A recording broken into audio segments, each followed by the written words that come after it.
Olá, povo de Deus! Olá, povo de Deus! Então, nós vamos para o 22º estudo bíblico. E o tema é como identificar a igreja verdadeira. Esse assunto é interessante, hein? E longo.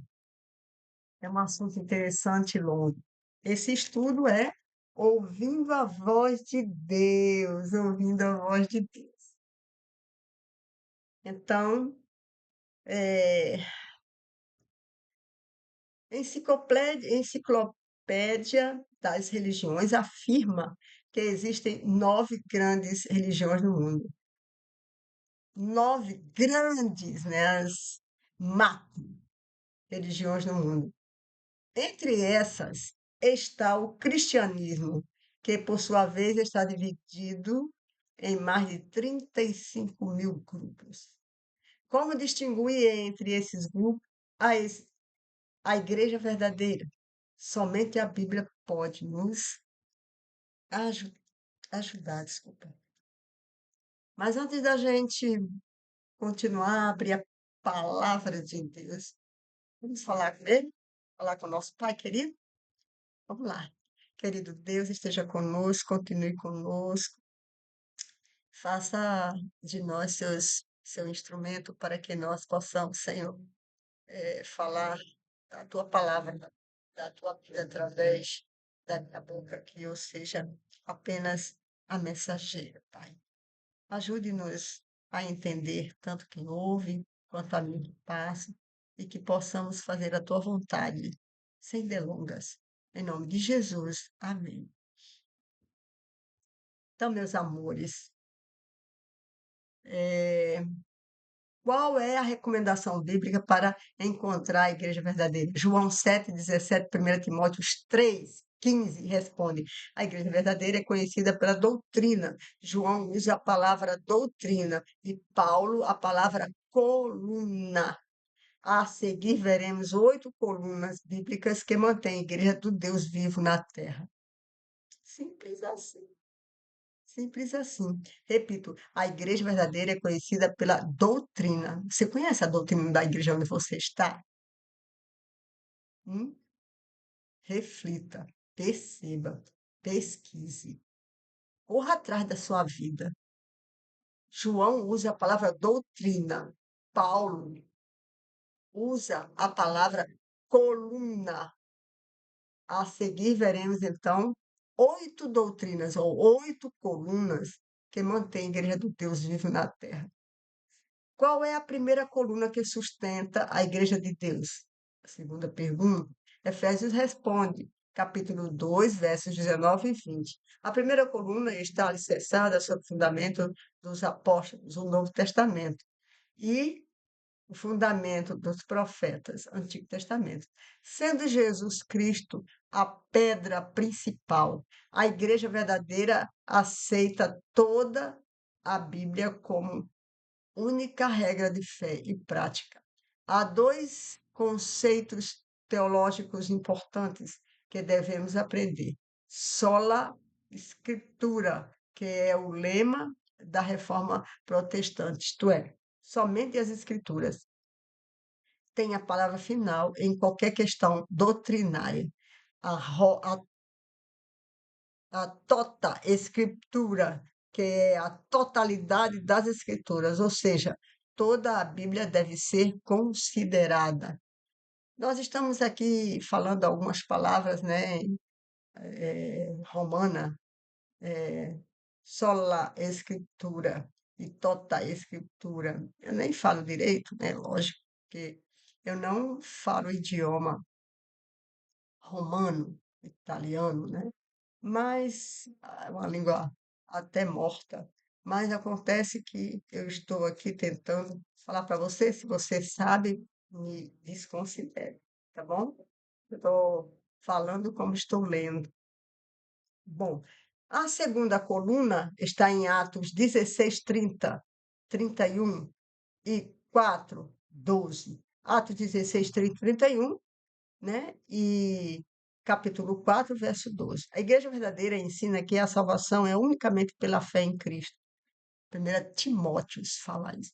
Primeira Timóteos 2, capítulo 2, verso 5. A igreja verdadeira possui a convicção de que o ser humano não pode ser o responsável pela sua própria salvação, mas deve ser humilde e reconhecer que a salvação é dádiva de Deus, pela graça de Cristo. Entretanto, o dispositivo que usamos para nos apropriar dessa graça é a nossa entrega a ela por meio da fé.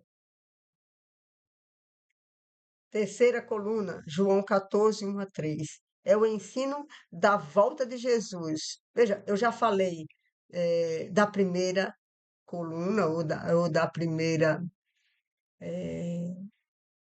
Ih, agora eu esqueci. Porque Paulo se refere à coluna, mas doutrina. João usa a palavra doutrina. Eu também gosto de usar a palavra doutrina. Esqueci, mas gosto muito de falar da doutrina. Mas se você quiser entender, vamos lá na coluna como Paulo se refere.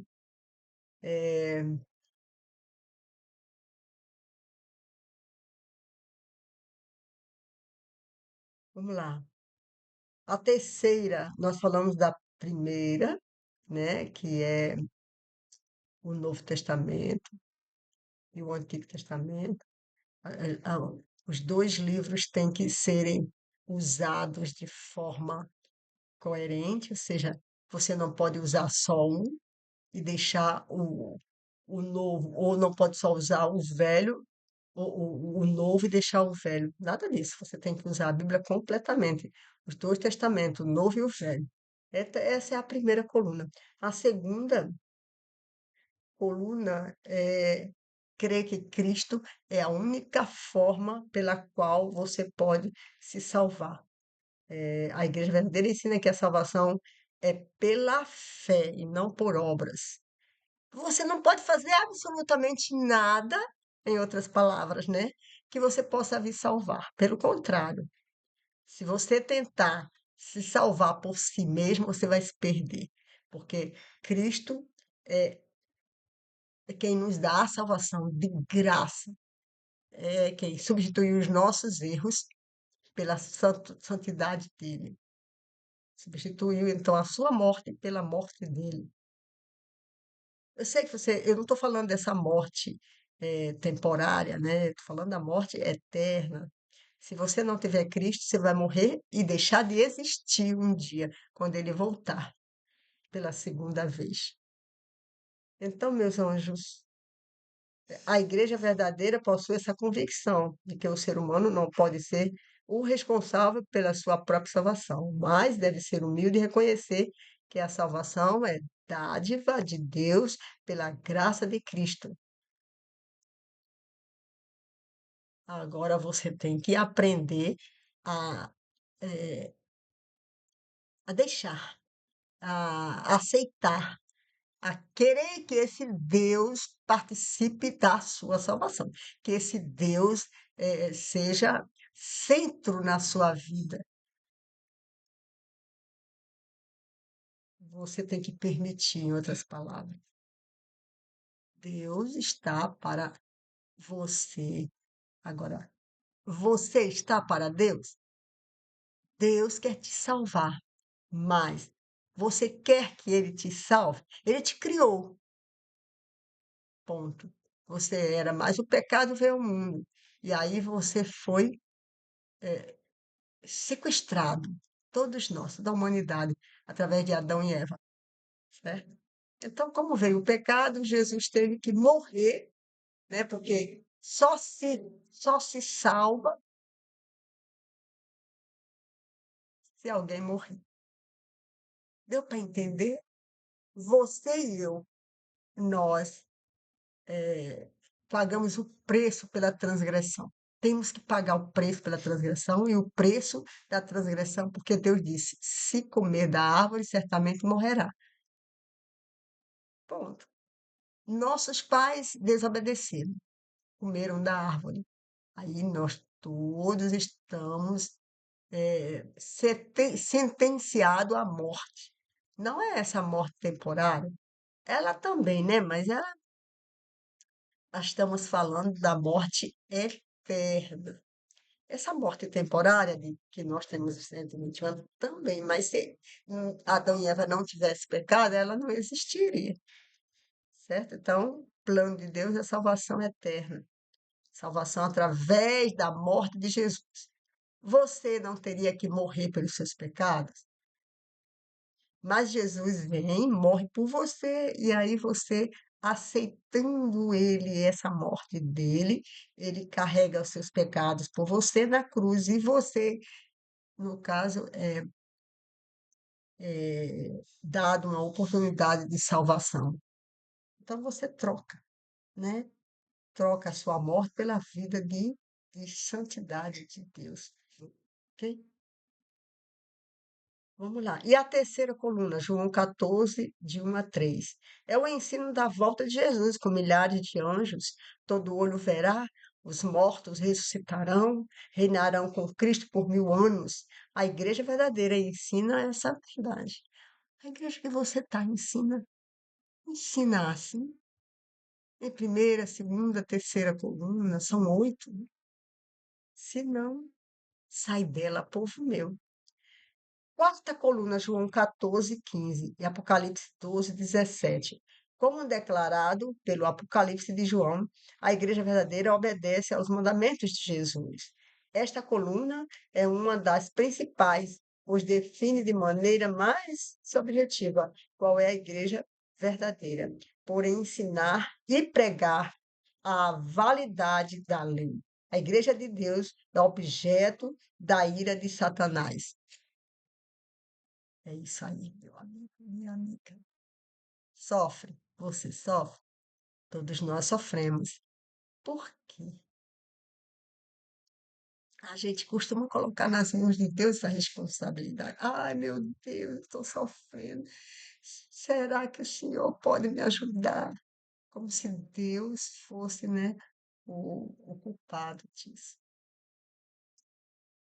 Que pena, né? Às vezes a gente pensa assim, quando a gente não entende que Deus não coloca sofrimento nas nossas vidas, que todo sofrimento só vem do mal. Tudo só vem do mal. Apocalipse 14, 12, 1 João 2, 3 e 4. Pode ler. E a quinta coluna?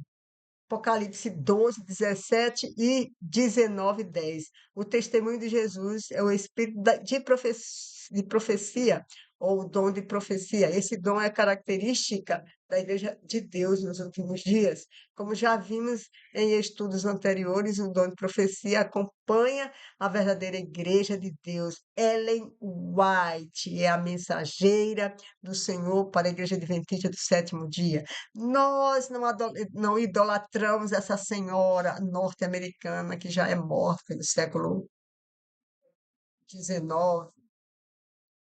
Não, nada disso. Nós a temos como uma profeta, certo? Mas ela mesma se falava,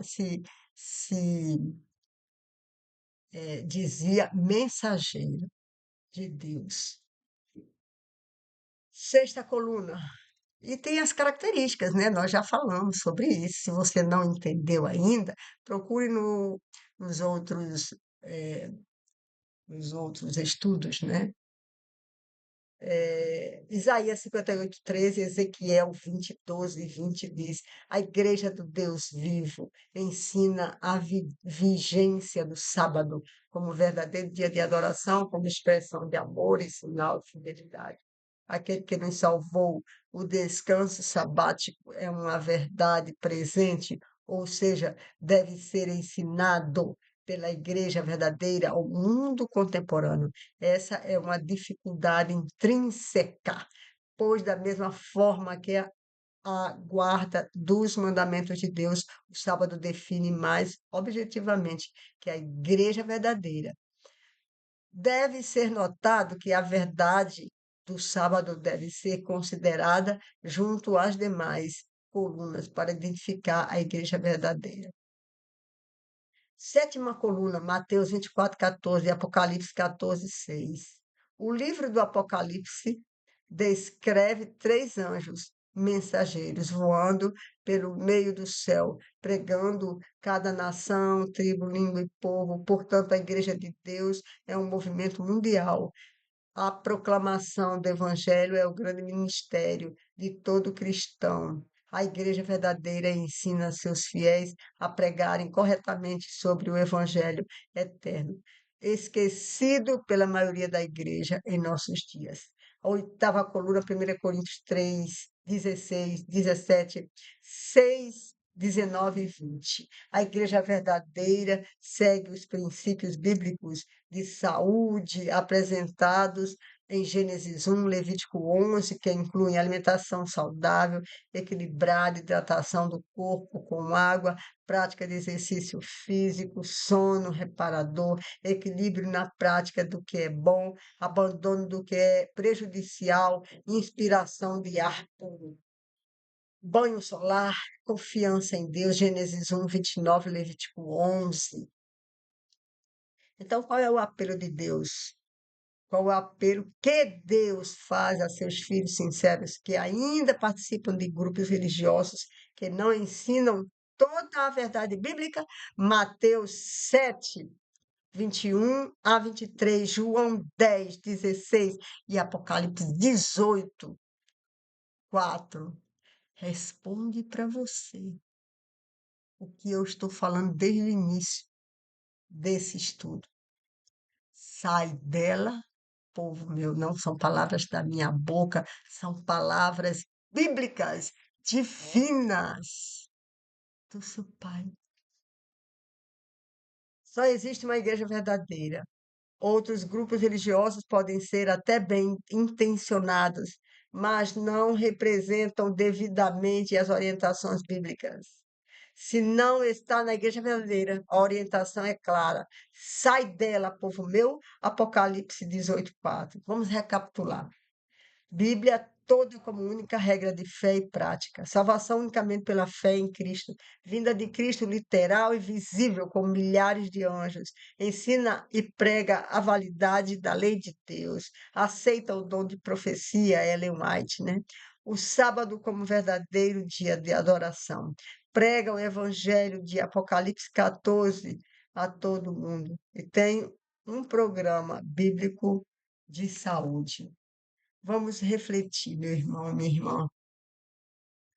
8 colunas ou doutrinas bíblicas caracterizam a verdadeira Igreja de Deus, tanto como entidade religiosa quanto ser pessoal. A igreja a qual pertenço pratica e ensina todas as 8 colunas acima estudadas. Minha vida está em harmonia com as 8 colunas acima mencionadas. Se não, sai dela, povo meu, é ordem de Deus. Agora, qual é o seu compromisso de fé? Você reconhece que a Igreja Adventista do Sétimo Dia possui a 8 colunas da verdade? Você está feliz porque Deus te guiou a esta igreja? Você deseja se unir à Igreja de Deus? Que Deus te abençoe, faça você pensar e escolher Ele. Escolha Deus. Ele dá dois caminhos a você, a vida e a morte. Mas ele diz: escolha a vida, escolha a mim. É o que Deus diz. Sim, eu sou humana como você, com possibilidades altíssimas de continuar pecando e até de não ser salva. Por quê? Porque nem todo que diz Senhor, Senhor entrará no reino dos céus. Possivelmente. Também porque a salvação é contínua, não é uma vez salvo, salvo para sempre. Vai depender da sua relação com Deus e da sua humildade em obedecê-lo. Você quer, mas o espírito e a carne é uma luta entre as potestades do mal. A luta é contra espíritos do mal, é entre Deus e seu inimigo. Nós estamos bem no meio. Mas se você estiver com Deus, você tem a força dele e ele te protege, tá bom? Não tenha medo. Deus nunca deixou seus filhos à deriva, pois ele te ama, é seu pai. Se um pai na terra não faz isso, infelizmente nem todos, né? Mas poucos fazem coisa errada. Quanto mais Deus que te ama, que te fez, te conhece e lê você através de um espelho, sei lá, nem sei como falar. Te conhece por dentro e por fora muito mais que você pensa que se conhece. Você não se conhece perto do que Deus te conhece. Amém? Fique com Deus. Que Deus te abençoe, viu? Nas promessas de Deus. Confie em Deus. Ele está vendo você. Se você está sofrendo, fique juntinho dele. Ele vai te abençoar. Ele vai te proteger, te curar. Nunca se preocupe, que Deus está sempre observando você. Ele diz assim: nesse mundo tereis aflição. Esteja de bom ânimo. Eu venci o mundo. Em algumas outras traduções bíblicas diz assim: nesse mundo tereis aflição. Seja corajoso, que eu venci. Seja corajoso, José. Viu? Beijo no seu coração. Seja corajosa, Maria, Joana. Seja corajosa, Fátima. Seja corajoso, Beni, Stephanie, Pedro, Lucas, Bruna. Seja corajosos. Sejamos todos nós corajosos. Em Cristo Jesus. Um abraço.